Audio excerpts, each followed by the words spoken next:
Ele está tirando, pelo menos é o que parece na internet, ele está bem popular na internet, está indo até em programa de televisão, e é o que tudo indica, pelo menos o que os vídeos da internet mostram, é que ele está tirando risada dos fiéis em seus cultos, com piadinhas de humor entre um sermão e outro, Marcelo Mendes. Pastor Cláudio Duarte.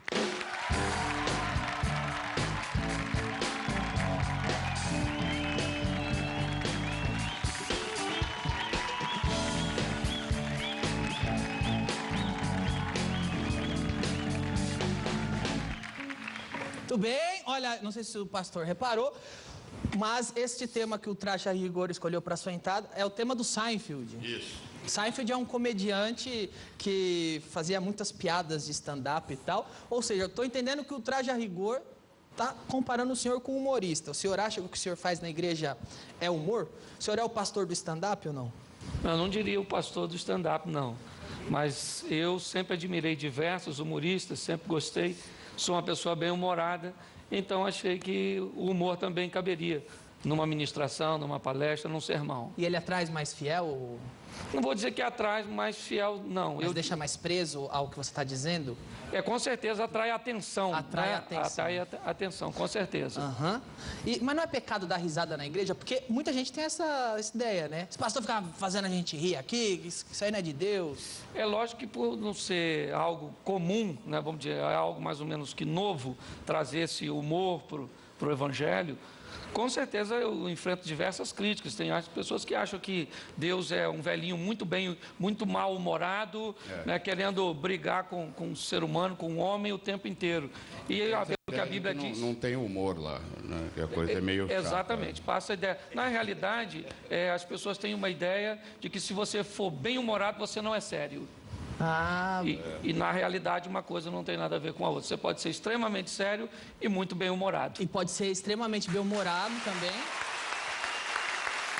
Você pode ser extremamente bem-humorado e extremamente sem graça, como é o caso do Mansfield, não é isso? Vem cá, pastor, seus vídeos estão fazendo muito sucesso na internet, não? Tem muita gente, as pessoas já estão te reconhecendo na rua. Você não é o pastor que faz piada? Isso, as pessoas reconhecem. Na verdade, eu nunca postei nada na internet.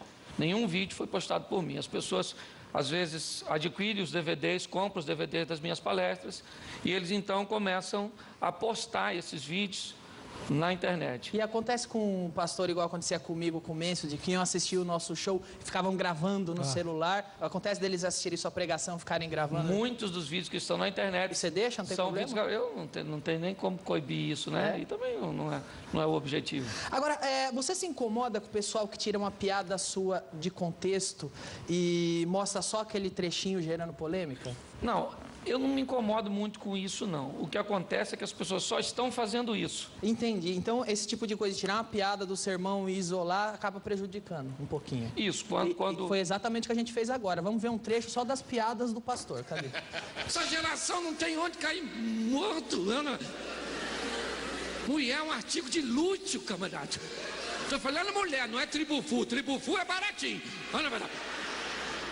Tribufu é qualquer coisinha, serve, coitadinha. Fica lá com aquele semblante fechado.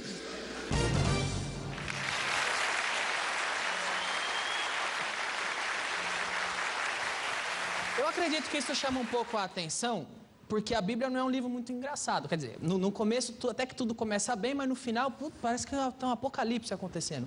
Então, você acha que Deus tem humor? Eu vejo um Deus muito bem-humorado. Quando eu me deparo com a Bíblia, em diversos, até porque o fundamento das minhas mensagens sempre vem na Bíblia. O princípio é bíblico. Às vezes o humor ele só vem para agregar algum valor, para, às vezes, atrair um pouco mais a atenção. Mas se você olhar para o Jardim do Éden e observar no início, né? Deus, onipresente, onisciente, onipotente, chega no Éden e diz: Adão, onde você está? Ele só pode estar brincando. Não é verdade. Porque se ele não é onipotente, onipresente, onisciente, como é que ele está perguntando? Onde você está? É ou não é? Então, se você pegar diversos textos bíblicos, por exemplo, Jesus, ele está no Getsemane, aguarda do templo, vem prendê-lo, todo mundo naquela adrenalina, os discípulos com medo, e quando os guardas chegam, Jesus se aproxima dos guardas e diz: posso ajudar? Vocês estão procurando alguém? Então, se isso não é senso de humor, ele chega diante de um tanque, onde está diversas pessoas doentes, ali tem um paralítico, ele se aproxima do paralítico e diz, você quer ficar são? Isso é uma pergunta, se você analisar, não, o que eu vim fazer aqui todo dia? Não, eu vim aqui de bobeira, só ver os outros ficar curados e eu vou para casa todo dia doente. Perfeito. Né? Aliás, é que tem uma coisa, uma piadinha que Jesus fez que só pegou bem porque ele era Jesus. Chegar para um aleijado e falar, levanta e anda. Mas se o cara não levanta e anda, ele tá ferrado. Isso é coisa que se fale para um cara desse e tal. Ele chama um cego, por exemplo, que chamava por ele desesperadamente, e quando o cego chega à presença dele, depois de inúmeros obstáculos vencidos, ele diz, o que você deseja que eu faça por você? O cego diria o quê? Eu queria um cão-guia, uma bengala magnética, sei lá, alguma coisa desse tipo, entendeu? Então, com certeza, eu vejo muito bom humor em Deus, em Jesus. Eu tenho essa visão bem-humorada. Se as pessoas vão concordar com isso ou não, tem uma frase de Chaplin que eu gosto muito. Se você tivesse acreditado nas minhas brincadeiras de dizer verdades, vocês teriam ouvido verdades que eu tenho em dizer brincando. Muitas vezes eu falo como um palhaço, mas nunca desacreditei na seriedade das pessoas que ouvem. Então, esse é meu posicionamento. Você, o pastor recorreu ao humor para atrair atenção ou já era meio comedião mesmo antes? Não, eu tive uma infância muito dolorosa, muito difícil, então me tornei muito introspectivo. Assim que eu me converti, eu comecei a trabalhar com jovens e uma maneira de atrair a atenção da juventude foi colocar o humor. Eu achei que o humor era um grande atrativo e as coisas foram dando certo. Foram acontecendo, não foi nada programado, não. Legal, geralmente é mais engraçado quem não tenta ser engraçadão, né, Marcelo? Quem leva mais a sério o negócio. Vem cá, qual é a sua denominação? Eu sou da Igreja Batista Brasileira. Você converteu quando hoje? Eu me converti em 92. Por quê? Porque passei algumas dificuldades e acabei tendo um encontro com Deus ali, tive uma experiência com Deus, e aí as coisas foram... Deus foi mudando a minha vida, a minha história, me trouxe até aqui. Aí, tá vendo? Aí você acha que Deus escreve certo por linhas tortas, né? Tem coisa que Deus faz, você não entende. Não, agora é tarde, Deus. Vai saber que um dia se vem pro bem, né? Há 22 anos atrás eu chegava em São Paulo para trabalhar de pedreiro. 22 anos depois eu venho a São Paulo, né? Num programa como o seu, para dizer que Jesus Cristo é o Senhor, aquele que pode mudar a história. Pastor, os vídeos da internet, eles sempre estão relacionados a marido e mulher, até mesmo a sexo, a vida sexual do casal. É o seu tema onde você é especialista? Não, na verdade, como eu te disse, eu comecei trabalhando com jovem e aconteceu de precisar ministrar uma palestra num evento para casais e não tinha ninguém, me colocaram. E aí a palestra ficou atraente, porque eu comecei a trabalhar com humor e eu busquei voltar para o relacionamento conjugal. As pessoas me chamam de pastor de família, mas na verdade eu gosto desse relacionamento conjugal, essa dinâmica de viver a dois, cabeça de homem, cabeça de mulher, como funciona. Eu sou extremamente contra divórcio, meu pai casou diversas vezes. Mas você conseguiu? Você entende como funciona a cabeça da mulher? Olha, eu tenho estudado aí durante 18 anos. Já chegou a alguma conclusão? Ainda não. Não? Não. Ainda não? Você consegue tatear no escuro e dar alguma dica? Quando, por exemplo, a mente feminina, ela é muito profunda. O homem é muito superficial. Né? Você chega, por exemplo, um homem chega em casa e os filhos bagunçaram os brinquedos na sala, ele diz, junta tudo, coloca na caixa.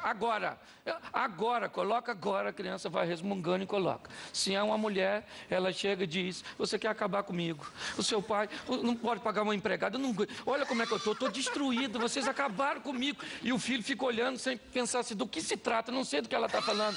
Ela fala durante 20 minutos e ela vai falando, gritando, e no final ela junta os brinquedos e guarda. É verdade. Então, eu costumo brincar, Danilo, que cabeça de homem é como uma área compartimentada. O homem trata de um assunto por vez. É muito comum no diálogo com a mulher, o homem dizer para ela, nós não estávamos falando disso. Porque o homem é assim, se ele vai falar de dinheiro, ele abre a caixa do dinheiro e fala de dinheiro. Exato. Se a mulher for falar da mãe dela, tem que mudar de caixa, porque ele está na caixa do dinheiro. Exatamente. Então o homem é uma caixa de cada vez. Vamos falar de filho? Vamos, deixa eu fechar a caixa do dinheiro. Fechei a caixa do dinheiro, vamos falar de filho. Agora vamos falar de quê? De esporte, deixa eu fechar a caixa dos filhos. Agora vamos falar da sogra, deixa eu abrir o caixão. Deixa eu procurar essa caixa que eu não sei onde eu coloquei. Né? Mas uma mulher não. A cabeça de mulher é um emaranhado de fio, corrente contínua.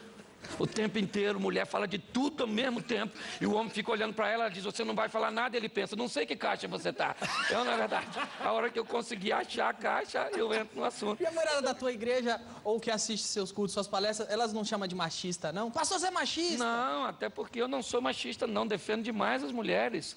Entende? Eu acho que isso não é defeito, é acessório. Eu acho que já veio de fábrica, foi Deus que colocou, e eu não estou aí para contradizer. Eu ia falar exatamente isso, porque eu acho que a maneira bem-humorada de tratar desse assunto, que é um assunto que as pessoas ficam meio chateadas de falar de marido e mulher, relacionamento, talvez bem-humorado o pessoal gosta mais. Suaviza. Entenda mais até, né? E suaviza também. Né? Pastor, você disse durante a conversa que começou, não sei se começou ou não, mas que trabalhou muito com os jovens. Isso. Não, agora, o senhor também dá muito conselho para casal, matrimônio, vida sexual. Entra ano, sai ano, os jovens continuam com essa mania de fornicar antes do casamento. Né? Vinha a gente pedir conselho para o senhor. Que conselho o senhor tem para jovem que quer fornicar antes do casamento? Não se deve fazer? É uma questão só de saúde? Qual é a visão do pastor? Vamos lá, o Ministério da Saúde adverte que sexo seguro é com preservativo. Uhum. A Bíblia adverte que sexo seguro é depois do casamento com uma pessoa só. Não é? Hoje isso, onde as pessoas observam mais o prazer pessoal do que a palavra de Deus, né? As coisas ficaram meio, vamos dizer, misturadas. Hoje, por exemplo, daqui uns dias vai acabar vendo um porte fazendo xixi no cachorro e todo mundo achando perfeitamente natural. Por quê? Porque os valores se inverteram e o errado virou certo. Né? O que eu falo sempre para a juventude é o seguinte, você precisa definir se você é o ambiente ou se você é o camaleão. A vida é assim, se o ambiente faz você ou se você faz o ambiente. Hoje, o ambiente tem feito a juventude. Então, as pessoas acham normal, está todo mundo fazendo, né? Eu vou fazer também, até porque os jovens gostam muito de aceitação, de ser aceito. Todo mundo gosta disso, para se relacionar. Mas a Bíblia diz que sexo é depois do casamento, não dá para negociar isso. Então, fornicação não dá. É só não alimentar. Você não namora no escuro, namora na frente dos outros. Leva seu pai, seu irmão mais novo. Namora na igreja. Não. Só, com licença da palavra, só broxante. Só broxante. Verdade. Isso aí. O David Banner é fácil de conduzir. O difícil é o incrível Hulk, né, irmão? Então não deixe o Banner virar o Hulk, tá tudo certo. Ok, agora, mas como é que se a pessoa não pode ter experiência sexual antes do casamento, pastor?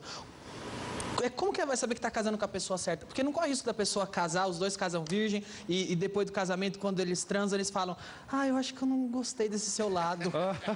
E aí fica aquele casamento, que é o casamento gospel, que é aquele casamento que casaram virgem só para não receber bronca do pastor. Então, eu não vou pecar com minha namorada, então para não ganhar bronca de ninguém, eu vou casar com ela, mas depois que casa, as coisas não encaixam.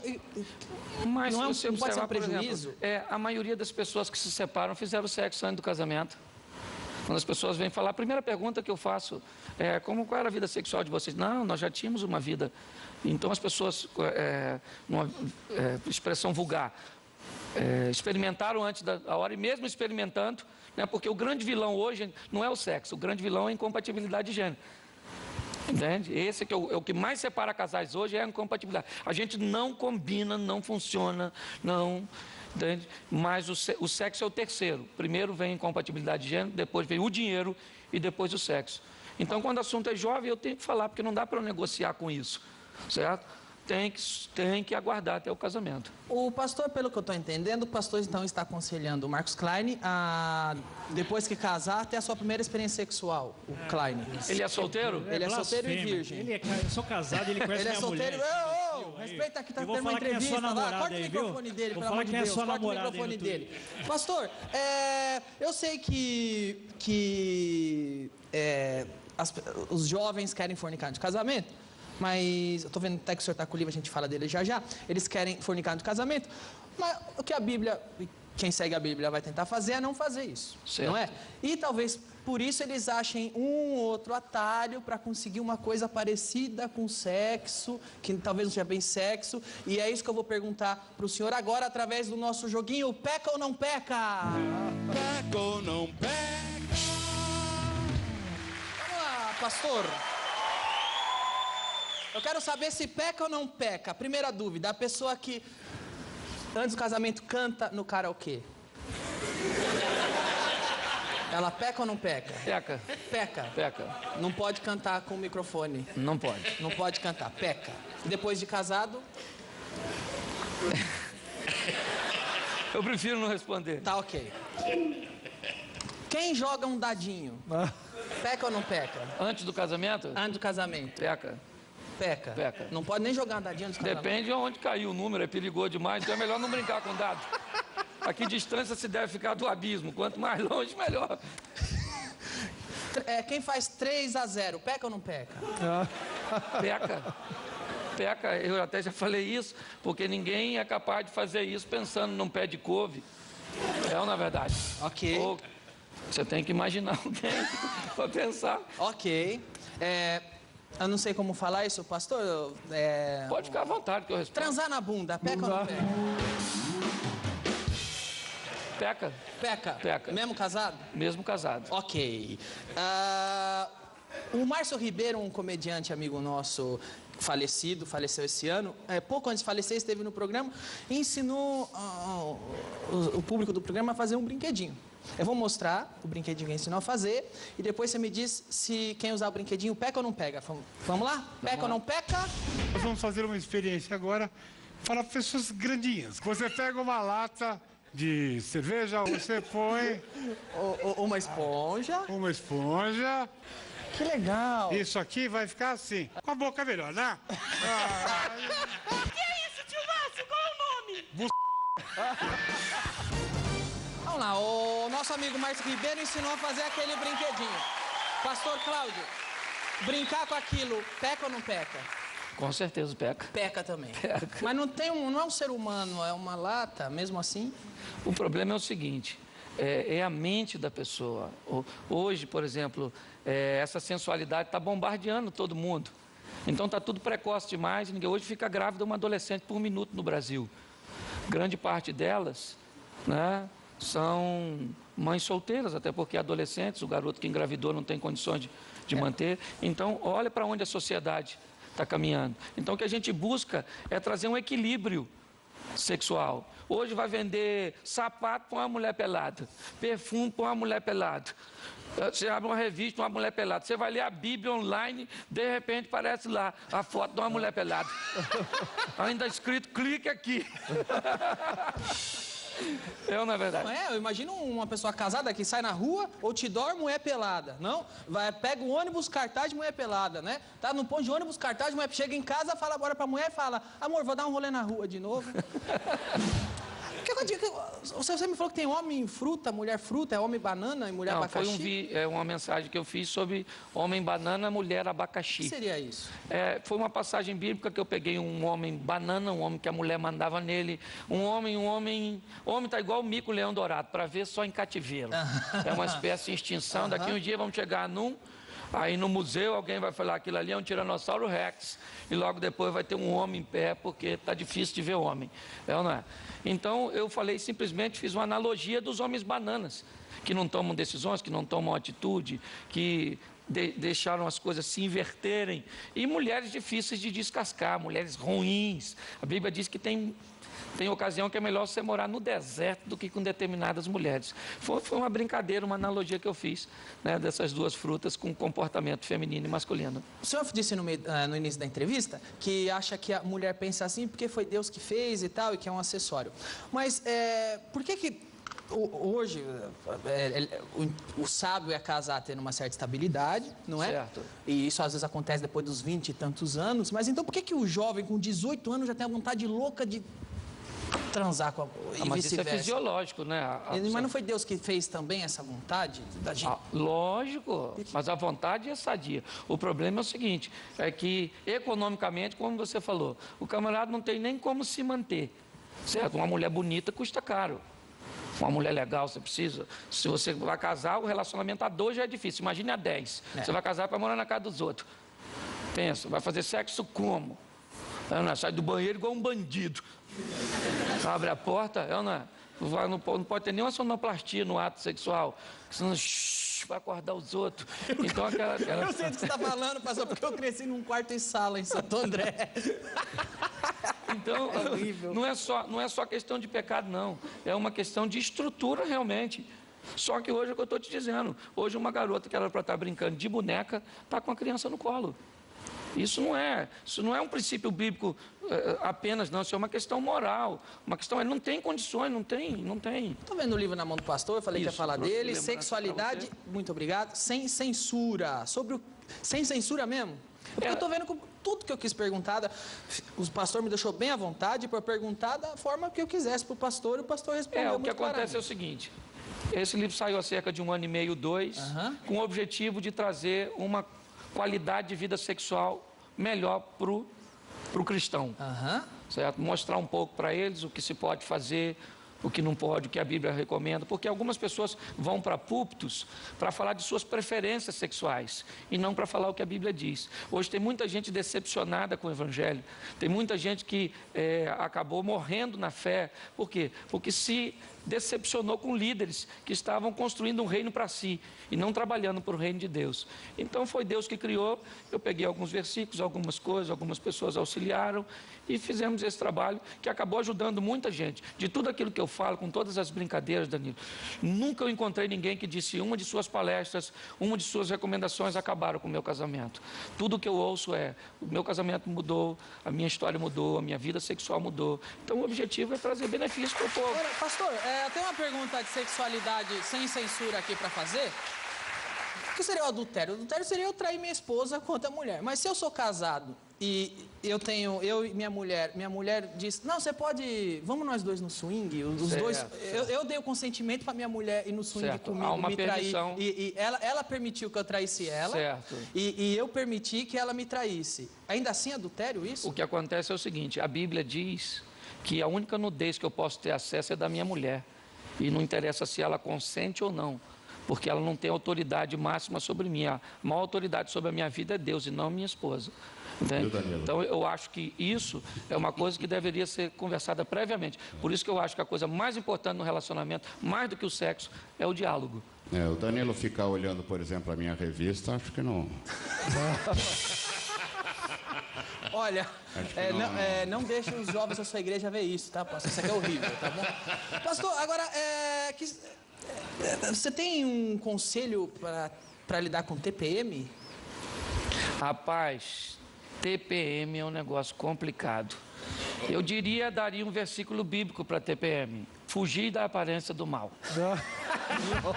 A mulher está com TPM, deixa ela quietinha. Na verdade, vai embora, vai dormir, vai jogar tênis, futebol, vai fazer alguma coisa e deixa esse negócio passar, porque como é que vai fazer? Alguns homens acham que isso é besteira, mas alguns deveriam simular um dia uma menstruação. Então, só para entender, só a menstruação em si, pegar um absorvente, colar em si, andar com aquilo de 5 a 7 dias colado. Tá certo. Talvez ele ia entender um pouco, né?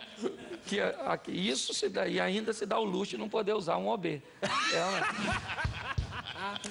Pastor, foi muito legal ter o senhor aqui. Muito obrigado por vir. Pastor Cláudio Duarte, foi um prazer recebê-lo. Prazer foi meu. Muito obrigado por vir. Obrigado.